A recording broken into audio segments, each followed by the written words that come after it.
So autophagy happens when we're not eating, basically, and it happens more when we don't eat for longer periods of time. It gets deeper and deeper, this mechanism called autophagy, which basically is Greek for auto-devouring. Yes, when you're not eating, your body is consuming itself.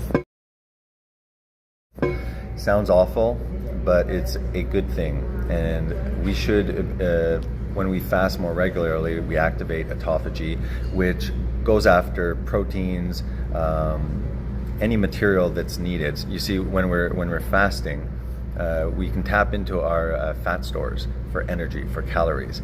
But if during, let's say, a prolonged fast, you also have to supply proteins. You have to repair protein structures and organs and whatnot. So what the body does when it's in a fasted state while autophagy is activated, which is a catabolic breaking down phase, is it will even recycle some of the products that it's consuming. So broken proteins are broken down into amino acids. They're reassembled during this catabolic fasted state and sent out. So it's pretty much a self-regulated, self-run mechanism, because humans were designed to fast when we were in our original environment, which unfortunately we have to use a bit of our imagination. That's how lost and separated we are from our being incorporated into the ecosystem, as it was. We're kind of like whales at the moment in marine land, thinking we're free, looking at a cement mural, not realizing that we are so lost that we don't even know what the original diet of humans were. So that says something about why our health is where it is at the moment. Good thing.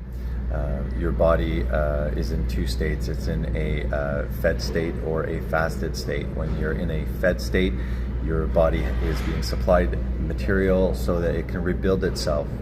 During a fasted state, which is a breaking down state, is also a cleaning state, a detoxification state. In a fasted state, because we're not ingesting anything, the body doesn't have to go towards the intestines and go through all of the process and blood flow deviated towards the intestines for digestion. So in a fasted state, it doesn't have to do that. So it can go do the other things, which is repairing, which is cleaning, which is stripping, which is recycling. The lysosomes are within the cell, lysosomes are recyclers. So they also degrade things, but they keep the good stuff, the good parts, like a parts store. In general, Alzheimer's is caused by proteins that are deposited within the brain. There's two kinds of proteins, and when we are eating often in a fed state, which unfortunately the lie has been that since the moment we wake up, we have to be in a fed state. We have to continually eat and avoid any fast past a couple of hours. This insulin presence, there's some evidence showing that the insulin presence with the frequency that we eat helps in the protein being deposited in the brain. It helps stimulate the specific problematic protein. I think they're beta amyloids or something like that. I don't know, I could maybe put it up on the screen, but I just want to talk general about it. Alzheimer's, there's proteins that is being deposited into the brain, and they have like arms and extensions like protein, and they call them tangles, and that's another specific protein, and it's like basically a web that's just growing on the brain, and it destroys the brain. It literally ruins the brain. Now, let's apply fasting. We know that if we are fasting, we know that we enter autophagy. We know that autophagy goes after, recycles, eats proteins, it degrades it, it recycles. So fasting is, I am positive, one of the best preventions and the best treatments for these protein deposits. It is self-regulated. I love fasting and how it just is so self-regulating, and how once you enter a fasted state, even if your metabolism and your hormones are all out of whack, it's like a reboot. Just stop doing stuff. Just sit there and stop putting stuff into your mouth, and your body will finally be like, thank you. Now I have the time to go calibrate my whole system that's completely out of whack, because I never have time to do it because my stomach is always full. So the fasted state is one of the best preventions. The other thing is that, and there, you don't hear about that, but there's a medication, a dietary medication that is given for mild to moderate Alzheimer's, and it's called Exona, and I'm sure it's really expensive. I'm sure there's a patent out on it, but what they're not telling you is it's basically medium chain triglycerides that you can get at your local supplement store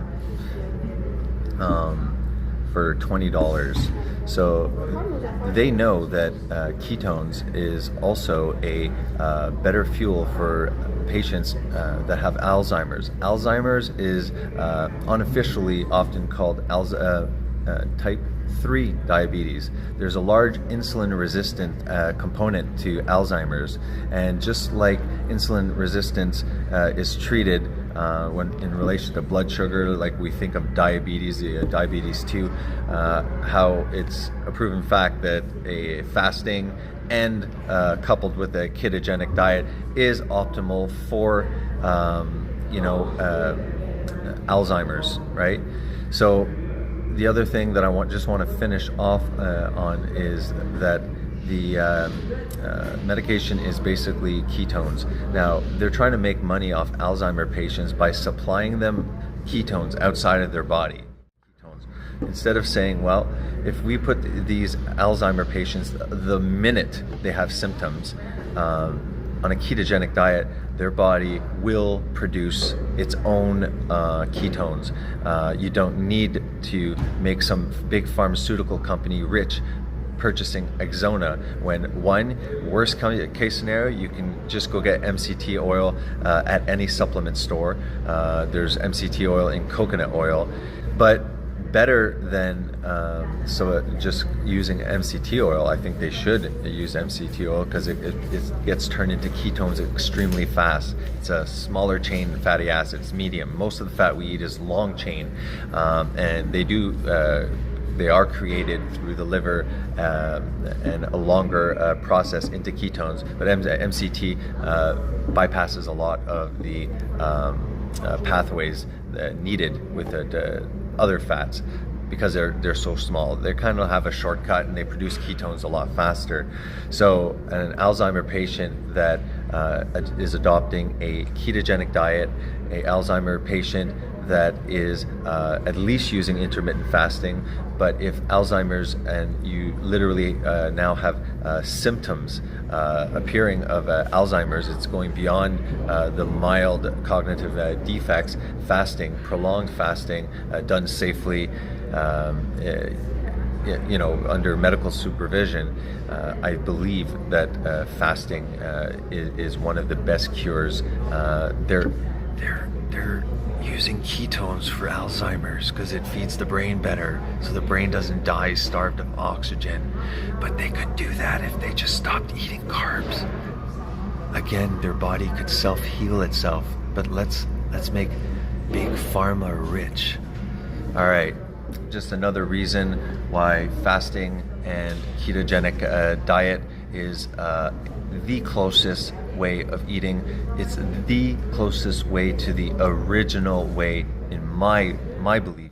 Ketogenic diet is just another example how it if this is the traditional original way humans are supposed to eat, with large periods of fasting in between, high fat diet, from animal meats and from olive oil and cold pressed fats, butter, cream, all these traditional fats, not the vegetable oils, but the traditional fats. Humans were made to eat a lot of the fat and the protein. They also ate organs, bone marrow, and more stuff like that.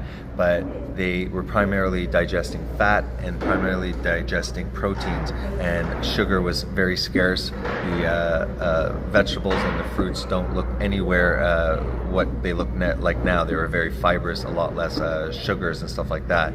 So you know, everyone's criticizing the keto diet, saying it's unhealthy and it's going to kill us, yet it is a treatment for epilepsy, it's a treatment for Alzheimer's, it's a treatment for insulin resistance, a treatment for diabetes, a treatment for hypertension, a treatment for obesity, a treatment for mental illnesses. What else? And there's no evidence in science that saturated fat is bad. More evidence is coming out that high insulin is causing everything. It's messing everything up. So that's my little rant. Thanks, guys. Hey guys, yeah, one last thing I wanted to add onto this video is that talking about the Exona medication that the pharmaceuticals are trying to make money on, because they're aware that ketosis is a prevention for Alzheimer's and probably a great treatment if you already have it, coupled with the fasting, right? So this whole autophagy mechanism, they're quite aware that that's the solution to the issue of Alzheimer's. But what are they doing? They're studying the autophagy mechanisms and looking if they can develop a medication that that can manipulate certain autophagy pathways to target the specific protein that is an issue with Alzheimer's. That way they can make money. Instead of just allowing our God-given ability to fast and to self-heal and self-rejuvenate. So it's just another pet peeve, and I think it goes beyond pet peeves. It's kind of like a huge resentment that the pharmaceutical industry, you know, or whatever, science, the establishment, how, you know, they want to make money even with the autophagy when autophagy doesn't have to cost money. In fact, you'll make money if you're fasting. It's really deceptive. It's like, okay, we know this is a solution. They just have to stop eating. We can't make a medication to stop eating, you know, so we're just gonna look at the healing benefits of fasting, and we'll try and force the body to do certain pathways and not others. Every time, you know, humans, we love just messing with nature. We love messing with a perfect system. It's unfortunate, but again, this is tying into Alzheimer's. The pharmaceutical industry is, you know, trying to make money on ketosis and fasting, and they're big douchebags for that.